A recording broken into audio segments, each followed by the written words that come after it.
저는 나스가 처음입니다. 한마디로 나스 초보자인 거죠. 심지어 개념도 굉장히 약했습니다. 이런 제가 나스 스토리지를 활용을 해서 영상 편집까지 하는 것이 가능할까요? 네, 정답은 가능했습니다. 그리고 매우 잘 됐습니다. 뭘로요? 유그린 나스로 말이죠. 하지만 그 과정은 순탄치 못했습니다. 계속된 시행착오의 연속이었는데요. 사실 유그린 나스의 문제라기보단 인터넷 회선에 대한 저의 상식 부족 문제가 조금 더 컸다고 말할 수밖에 없게 되었네요. 혹시 저처럼 이렇게 나스 연결이 좀 잘 안 되고 끊어지는 경험이 좀 많이 있었다 하시는 분들은 이 컨텐츠가 굉장히 도움이 될 것이라는 생각이 좀 드네요. 물론 저만한 초보는 아마도 이 세상에 없진 않을까 싶은 생각이 들기는 하지만 이제 막 나스를 설치해보시고 시행착오를 겪으신 분들께 도움이 되었으면 하는 바람이 좀 있네요.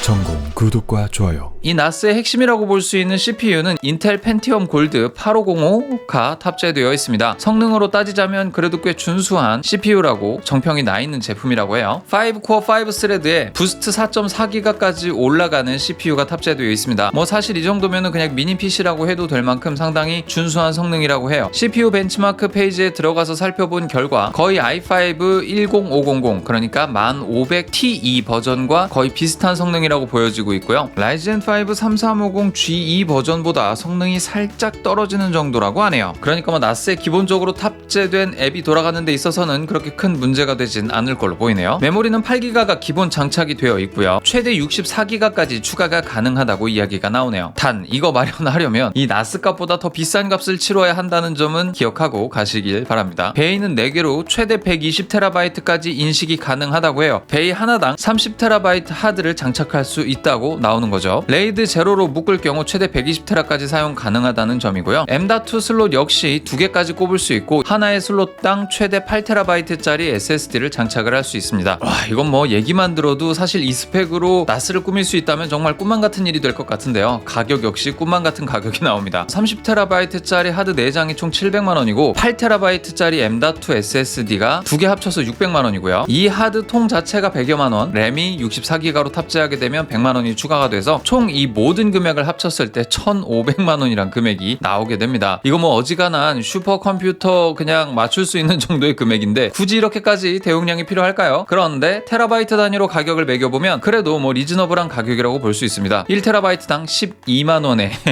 가격이 계산이 되네요. 사실 이 나스에서 독보적인 포인트라고 한다면 랜 포트가 2개를 지원을 해주는데요. 하나는 2.5G, 하나는 10GB의 전송 속도를 가진 랜 포트를 2개나 지원을 한다라고 하는 거죠. 그러니까 그렇게 빠르지 않은 스펙이 필요하다면 그냥 2.5G로 써도 상관이 없고 다중 접속자가 동시에 작업을 하게 된다면 10GB를 선택해서 사용을 하는 것도 괜찮다라는 이야기가 되는 겁니다. 사실 이게 굉장히 독보적인 포인트라고 할 수 있는 건 경쟁사들의 어떤 나스 시스템보다 훨씬 더 고사양이라고 하는 거죠. 시놀로지 나스 같은 경우에는 10기가를 추가를 하려면 그 랜카드 자체를 좀 비싸게 주고 추가를 해야 되고 심지어는 추가가 안 되는 버전들이 많아요. 저가 버전에서는 아예 확장이 불가능한 케이스가 많고요. 그나마 QNAP 나스에서는 추가도 가능하지만 이게 옵션 값으로 따로 빠져서 10GB 랜을 장착을 하려면 추가 비용을 꽤나 많이 내야 된다라는 단점이 있습니다. 한마디로 경쟁 제품에 비해서 굉장히 합리적인 가격으로 이 제품을 구매할 수 있다는 점이에요. 놀라운 건 이뿐만이 아니죠. USB 단자 역시도 다양하게 지원을 하는데요. USB-C 타입 단자 하나 그리고 USB-A 타입 단자 4개를 지원을 합니다. 2개는 2.0 단자지만 나머지 2개는 USB 3.2 단자로 전송률이 꽤나 준수한 편으로 나와 있어요. 그래서 다양하게 포트를 구성을 해서 사용을 하게 될 수 있다는 점입니다. 심지어는 카드 리더까지 지원을 하죠. 그래서 굳이 컴퓨터를 통해서 파일을 카피할 필요가 없고 나스 통해서 직접적으로 복사 붙여넣기를 하는 게 훨씬 더 빠를 수도 있다는 얘기입니다. HDMI 포트까지도 지원을 하는데요. 최대 4K 화질로 출력도 가능하니까 미디어 서버로서의 가치도 충분히 있다고 보여지네요. 이게 인텔 칩을 사용하고 있다 보니까 4K 디코딩 기능도 준수하게 잘 돌아가서 영상 보고 엔터테인먼트를 즐기기가 굉장히 좋은 사양으로 나와 있다고 하네요. 다소 앱 생태계가 폐쇄적이긴 하지만 버추얼 머신과 도커까지도 지원하는 걸 보면 사실 어느 정도는 다양한 방면으로 사용할 수 있도록 열어놨다고 볼 수도 있는 부분이에요. 그래서 이 나스에 대한 고수분들은 이런 앱들 잘 활용하셔서 이 나스를 떡 주무르듯이 주무르실 수도 있겠다는 생각이 들더라고요. 사실 앱 생태계가 그렇게 썩 좋지 않다는 건 나스 마니아들에게는 마이너스 포인트가 될 수도 있겠지만 워낙에 가성비가 좋다 보니까 사실 뭐 그런 부분은 좀 무시돼도 되지 않을까라는 생각을 합니다. 솔직히 저 같은 경우에는 기본 기능만 가지고도 충분히 너무나도 잘 쓰고 있기 때문에 뭐 이 포인트에 대해선 불만은 없네요. 자, 여기까지 간단한 나스에 대한 스펙시피케이션 이야기였고요. 본격적으로 이 나스 생초보의 나스 정착기에 대한 이야기 한번 해보도록 하겠습니다. 제가 겪은 대표적인 문제점은 사실 나스 끈기 문제였습니다. 이게 처음 나스를 설치하고 나서 4개월 내내 저를 괴롭혔던 문제였거든요. 왜 이런 문제를 겪게 됐는지 차근차근 설명을 해볼게요. 제가 사용하던 인터넷 환경은 KT 환경이었습니다. 사실 이 KT 환경에서 나스 끈기 문제가 조금 종종 발생한다라는 그런 평들이 좀 있기도 했었는데요. 이런 경우가 공유기랑 나스랑 어떻게 연결이 되어 있느냐에 따라서 스위치를 사용하냐 마냐에 따라서도 끈기냐 안 끈기냐가 갈라지기 때문에 이런 포인트에 대한 이야기가 나오고 있는 것 같습니다. 일단 먼저 저희 집 시스템을 설명을 드릴게요. 저는 통신사에서 제공받은 모뎀도 그렇고 유무선 공유기도 그렇고 모두 다 기가랜 정도의 성능을 가지고 있었기 때문에 내부망으로 사용하기에는 다소 좀 무리가 있는 모델이 아니냐라는 생각을 좀 하고 있었던 참이었어요. 그래서 2.5기가비트 랜을 지원하는 유무선 공유기를 좀 찾아보다 보니까 20만 원이 넘어가더라는 겁니다. 그래서 스위치라는 존재를 머릿속에 번뜩 떠올리게 됩니다. 스위치라고 하는 것은 무선 기능은 따로 지원해주지는 않지만 유선으로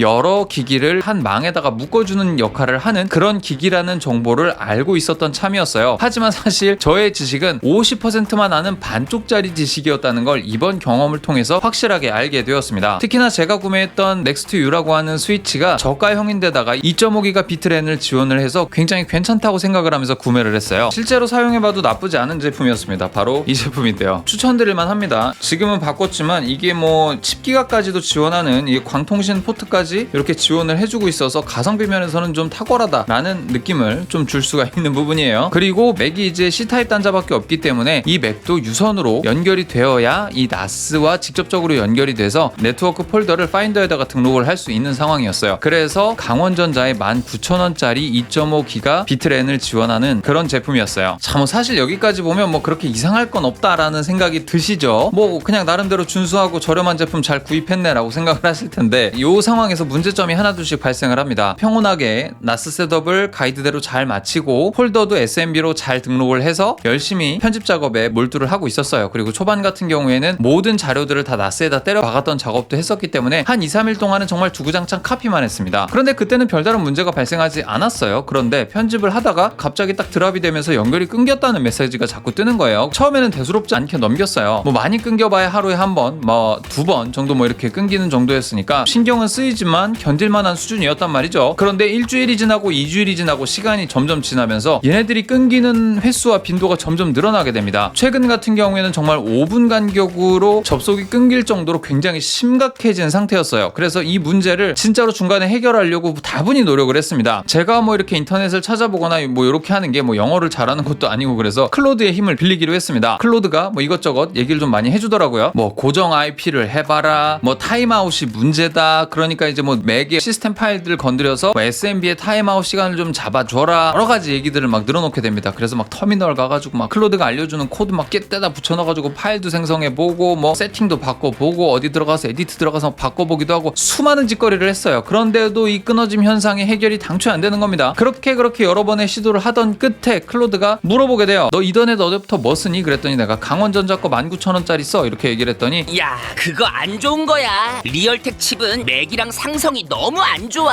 그거 바꾸면 해결될걸? 이래가지고 이제 한 4만원짜리 이더넷 어댑터를 구매를 하게 됩니다. 2만원짜리에서 4만원 됐으니까 이더넷 어댑터만 6만원어치 일단 구매한 거죠. 그래서 걔를 갈아 끼워봤어. 과연 이 끊어진 문제가 해결이 됐을까요? 여기서 해결됐으면은 뭐 제가 좌충우돌 사용기라고 말도 안 했어. 여전히 끊깁니다. 그래서 야 이거 시클로드한테 가서 또 따졌지. 야 이거 계속 끊기잖아. 이거 뭐 어떻게 된 거야? 너 스위치 못 쓰니? 너 넥스트 U 거 쓰지? 그러니까 그게 성능이 안 좋으니까 이게 자꾸 끊기는 거지? 이렇게 얘기를 하는 거죠. 그래, 네가 얘기하는 대로 다 바꿔볼게. 그러면서 TP-링크 거를 구매를 해서 사용을 해보게 됩니다. 자, 이제 안 끊기겠지? 라고 생각을 하고 작업을 하는데 또 끊겨. 야, 이거는 뭐 분노가 머리통 뚜껑이 열릴 만큼 치밀어 오릅니다. 자, 그래서 이제 클로드한테 가서 따지죠. 야, 너 사라 그래가지고 지금 내가 얼마? TP-링크가 지금 8만원인데요. 지금 이 세트를 구축할 돈이었으면 그냥 20만원짜리 2.5G 지원해주는 그냥 유무선 공유기를 사고 말았지. 그랬으면은 지금의 이런 일도 없었을 거예요. 사실은 솔직히 말하면. 거면. 요거 가격 다 합쳐서 얼마야? 스위치에만 12, 3만 원이 들어갔어요. 거기다가 네트워크 어댑터만 해도 6만 원이 들어갔죠. 얘네들 다 합치면 2.5기가짜리 유무선 공유기 가격이랑 얼추 비슷합니다. 사실 그냥 이렇게 갔으면 모든 게 해결되는 씬이기는 했어. 그래서 클로드한테 따졌더니 클로드가 뭐라는 줄 알아요? 야, 이거 끊기는 거 어쩔 수 없다. 당초에 이 원인을 모르겠다. 그냥 로컬에다 파일 카피해서 써라 이러는 거야. 정말 때려주고 싶었습니다. 아, 근데 뭐 인공지능이니까 때릴 순 없잖아. 그래서 울며 겨자 먹기로 그냥 낭낭한 2TB나 갖고 있는 최신 맥북에다가 영상을 카피해서 쓰기 시작을 했어요. 어쨌든 뭐 그냥저냥 쓸만은 했었습니다만 다행히 해결이 되는 실마리가 보이기 시작합니다. 클로드는 이렇게 물어봐요. 야, 너 그거 나스 IP 주소 어떻게 되니? 라고 물어봅니다. 그래서 나스 IP 주소가 이래. 너 좀 이상하다. 왜 KT 공인 IP를 쓰니? 이 IP 주소를 바꿔야 된다고만 얘기를 자꾸 하는 겁니다. 결론적으로는 이 스위치들이 그런 기능을 가지고 있지 않으니 이 스위치 상위에 유무선 공유기가 있어야 된다라고 얘기를 하는 겁니다. 그래서 아니 근데 나는 그때 분명히 KT 인터넷을 신청을 할 때 모뎀과 유무선 공유기를 받았던 기억이 나거든. 근데 유무선 공유기가 왜 제대로 작동을 안 하지라는 생각으로 발전을 하기 시작을 합니다. 그래서 모뎀과 유무선 공유기가 설치된 장소로 가봤어요. 가봤더니 모뎀이 있잖아요. 밑에 유무선 공유기가 있고 이 유무선 공유기 밑에 스위치가 있고 이 스위치 밑에 여러 가지 기기들이 이렇게 있어야 된단 말이야. 그런데 그런 구조가 아니라 모뎀이 있어. 유무선 공유기가 이렇게 연결이 따로 되어 있어요. 근데 스위치로 들어가게 되는 그 회선이 따로 빠져서 이 모뎀에 연결이 되어 있는 거야. 그러니까 모뎀에 스위치가 직결되어 있었던 상황이었어요. 이 스위치는 IP를 자기가 따로 생성해서 이 밑에 있는 하위 기계들한테 뿌려줄 수 있는 기능이 존재하지 않는 상황에서 이 모뎀에서 주는 KT 공인 대역을 얘가 받아들이게 됐다는 겁니다. KT 같은 경우에는 공유기의 기능도 함께 갖고 있었던 모뎀에 다른 회선을 또 꼽기 시작을 하면 이 KT의 공인 번호로 IP 주소를 할당해주기 시작을 했다는 겁니다. 그러다 보니까 일정 시간이 지나면 타임아웃을 시켜버립니다. 그리고서 리프레시가 되는 이런 일들이 벌어집니다. 그런데 문제는 그냥 텔레비전이나 웹브라우저나 뭐 그냥 컴퓨터 인터넷 하는 거나 뭐 이런 거 정도라면 크게 문제가 안 돼요. 뭐 끊어져 봐야 0.1초 뭐 이렇게 끊어지는 아주 찰나의 순간 끊어지는 거기 때문에 다시 연결하면 그만이야. 그래서 문제될 게 없어서 인터넷 설치 기사님이 그냥 그렇게 설치하고 가신 것 같은데 이렇게 연결을 할 경우에는 계속해서 끊어진 문제가 발생할 수밖에 없었다는 겁니다. 그래서 결론적으로 모뎀, 유무선 공유기,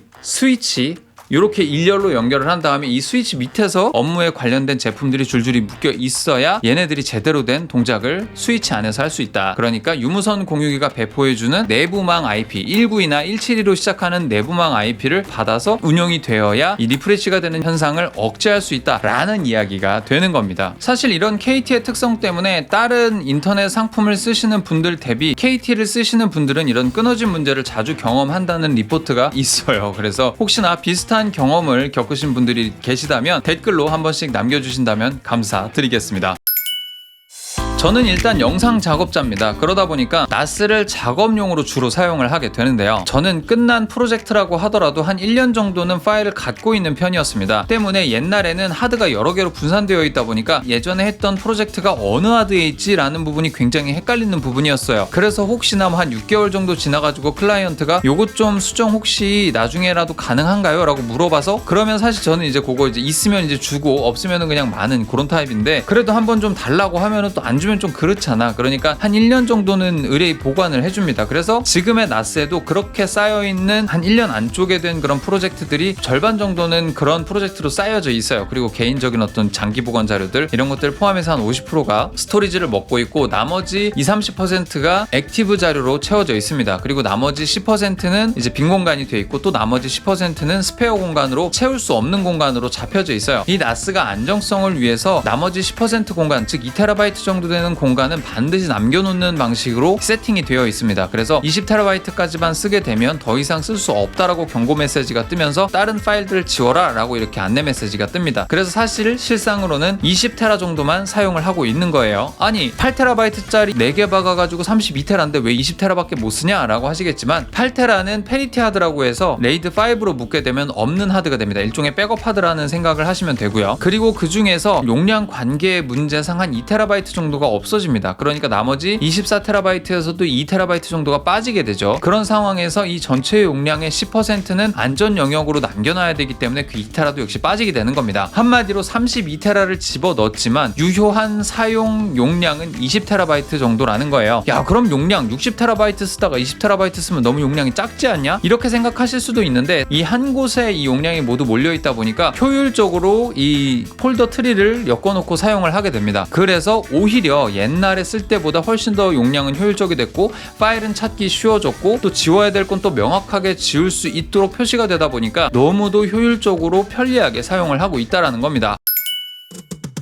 그리고 또 한 가지 나스를 쓰면서 좀 불안한 것들이 또 하나가 있는데 바로 이제 갑작스런 정전이나 과전류가 흘러서 이 제품이 망가지게 될 게 조금 걱정이 되는 부분이 좀 있어요. 그러다 보니까 이 나스를 사용하시는 분들은 UPS를 사용하는 게 좀 일반적인데 제품들이 전부 다 막 30만원, 50만원 막 이런 식으로 굉장히 비쌌기 때문에 저는 이제 UPS 같은 경우는 굉장히 저렴한 제품을 쓰고 있습니다. VX600이라는 제품을 사용을 하고 있어요. 근데 이 제품이 제가 구매할 땐 한 7만원 정도의 구매가 가능했습니다. 이거 좀 제대로 작동하는 게 맞나, 이걸 사는 게 맞나 좀 걱정을 하긴 했는데 유그린 나스의 장점이라고 하면 뭐냐면 이 모든 UPS에 대한 입력 신호 제대로 먹힌다는 겁니다. 갑자기 이 시스템 안에서 정전이 일어났을 때 UPS가 어느 정도 전기를 머금고 있는 상태에서 한 5분 정도를 버텨줍니다. 그럼 이 5분 정도 버티는 동안에 종료 절차를 밟아야 돼요. 그런데 나스 같은 경우에는 종료가 되기까지 한 5분여의 시간이 필요합니다. 그러다 보니까 이 5분여의 시간 동안 버텨줄 만한 전기를 UPS가 갖고 있고, 야 이거 지금 전기가 정전됐어 라는 신호를 UPS에서 나스한테 보내줘야 돼. 근데 그 나스는 이 UPS 장치가 어떤 장치다라는 것들에 대한 드라이버 정보가 있어야지만이 UPS 장비랑 통신을 할 수가 있어요. 그런데 만약에 그게 인식을 못한다 그러면 사실 이제 유명무실한 느낌이 되죠. 유그린 나스 같은 경우에는 아무리 저가형 UPS라고 하더라도 아주 잘 인식을 하더라는 겁니다. 그래서 와 이거 괜찮은데? 라는 생각이 들어서 VX600이라는 매우 저가 제품이라고 하더라도 아주 안정적으로 잘 인식을 해준다. 저는 이 유그린 나스에 대한 구매 만족도가 정말 10점 만점의 10점입니다. 진짜 이거는 영상 작업자라면 반드시 구매를 해서 써야 되는 제품이다라고 저는 정말 주변에다가 계속 추천을 하고 다녀요. 300만원 아깝지 않은 돈이라고 얘기를 하고 다닙니다. 그 사용의 효용감이 300만원을 훨씬 더 웃돕니다. 지금은 한 400만원 정도 줘야지 제가 맞춘 사양을 그대로 맞출 수가 있는데, 그럼에도 불구하고 이 사양을 맞춰야 한다라고 이야기하는 건 영상 작업자들에게는 영상을 외부로 보내줘야 될 때도 있고 받을 때도 있어요. 그러다 보니까 이런 과정 중에서 외부 스토리지, 그러니까 구글 클라우드라든지 뭐 애플 클라우드라든지 이런 거를 사용을 하게 된단 말이죠. 그러면 그 클라우드의 사용료가 점점 더 불어나게 된단 말이에요. 처음에는 2만원으로 시작했던 게 4만원이 되고 4만원으로 시작됐던 게 12만원이 되고 막 이런 식으로 막 천정부지로 치솟는단 말이지. 그런데 그거를 3년 4년 이렇게 내다 보면 사실 300~400만원 그냥 훌쩍 넘어가 버리거든요. 차라리 이 제품 맞춰서 4~5년 동안 편안하게 쓰시다가 이제 하드디스크의 수명이 다 되거나 이 기기의 수명이 다 됐을 때 그때 교체해 주시는 게 어떻게 보면 관리 측면이나 효용성 측면에서 훨씬 더 많은 이득을 누리실 수 있을 거라고 자신 있게 말씀을 드립니다. 2번, 3번 사셔도 괜찮다는 말씀을 드릴 정도로 이 유그린 나스 강추하니까요. 여러분들 한번 구매해 보시길 바랍니다. 그리고 이 제품은 순전히 내돈내산이고요. 유그린 나스로부터 어떠한 광고료도 받지 않았음을 여러분들께 알려드립니다. 여기까지 점검이었고요. 다음 시간에 더 좋은 재밌는 이야기로 돌아오도록 하겠습니다. 다음 시간에 만나요. 곰빠.